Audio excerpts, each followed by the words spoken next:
These streets bear the scars of millions of human, but for some, these streets are home. I just couldn't do it. And now they leave you out here and you're stuck and you can't get up and they won't get you up. Behind the bright lights lies a dark question. Why do thousands of people spend the night on a cardboard box in New York, one of the richest cities in the world? This is not just a social problem. This is the dark side of the system. If the answer to this question is easy for you, watch the video to the end.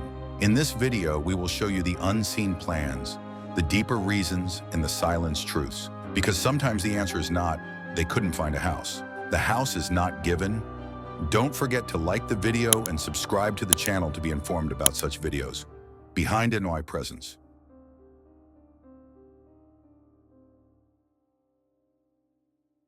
Part 1.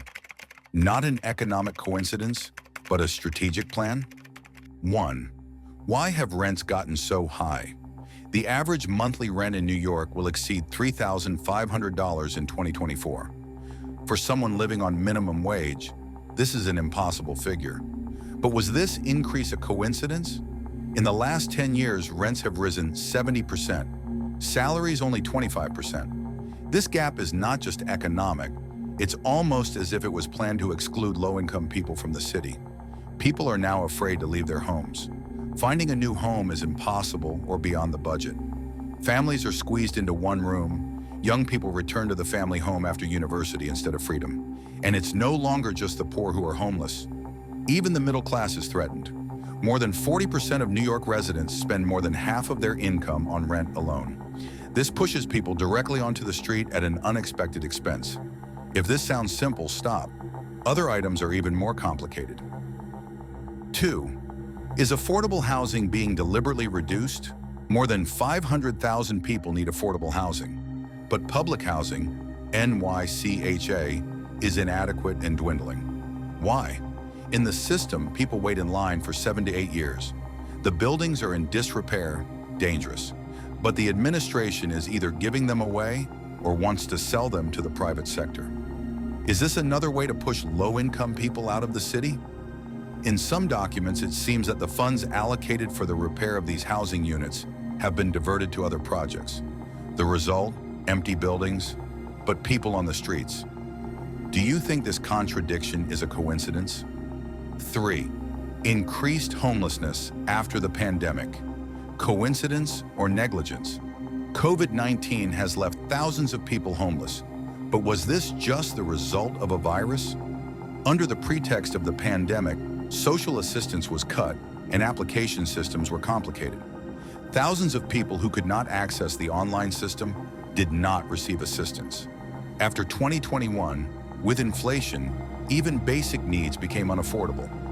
Many families could not pay not only rent, but also food and medicine. The number of homeless people increased by more than 20% after the pandemic. But these figures are hidden from the public. The media is silent. 4. Changing the sound of the city, a gentrification plan.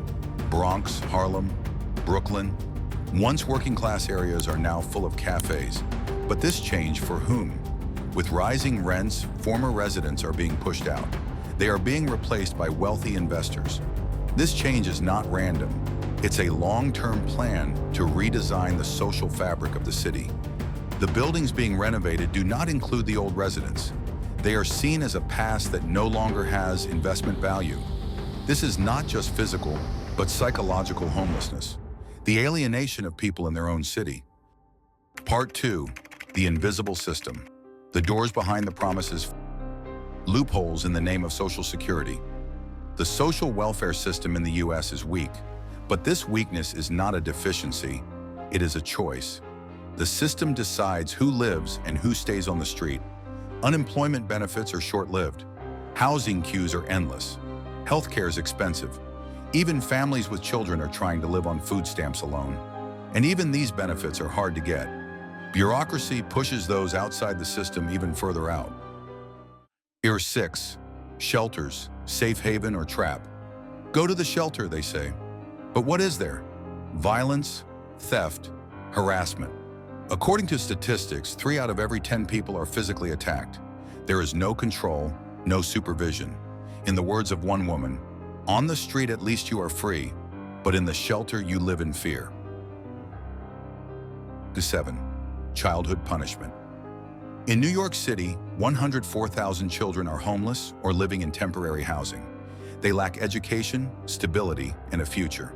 And when they grow up, they can't challenge the system because they are lost in it. So homelessness is not just poverty. It is a trauma that is passed down from generation to generation. A child who will one day be a doctor, a teacher, a leader, loses his future on a piece of cardboard. Part 3. Psychological burden and source of pain. 8. Psychological health. Why don't we help? 35% of homeless people experience mental health problems, schizophrenia, depression, post-traumatic stress, but there is no support. Either there are no services or they are too expensive. State services are full, appointment systems are months away. It's as if the system is saying, you want to get better? Wait and pray if you're alive by then. Number 9.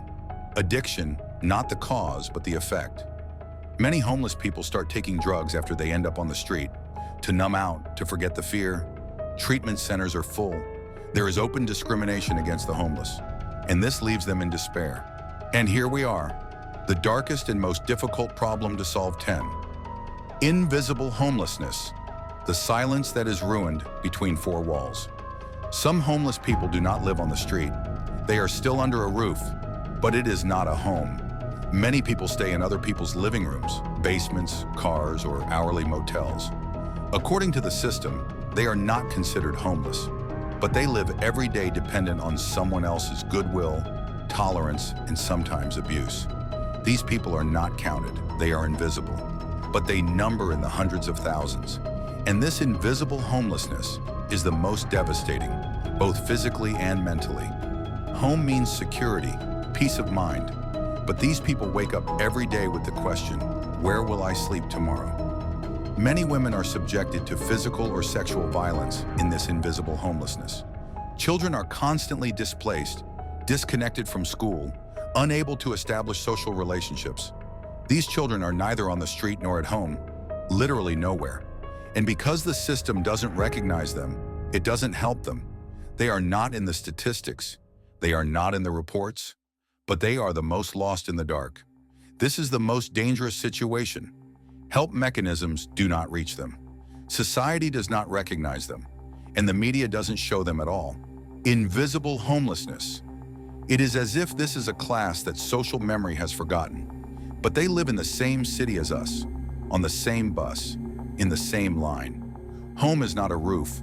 Home is the place where a person can feel himself, herself in danger.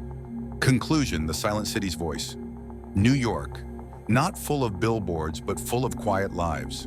There is a city that the cameras don't show. Homelessness is not a personal choice. It is a silent and continuous crime of the social system. If you are watching this video, now you too see the secret. Maybe this time you will give the answer. Share the video. Maybe even one person will hear our voices in this darkness.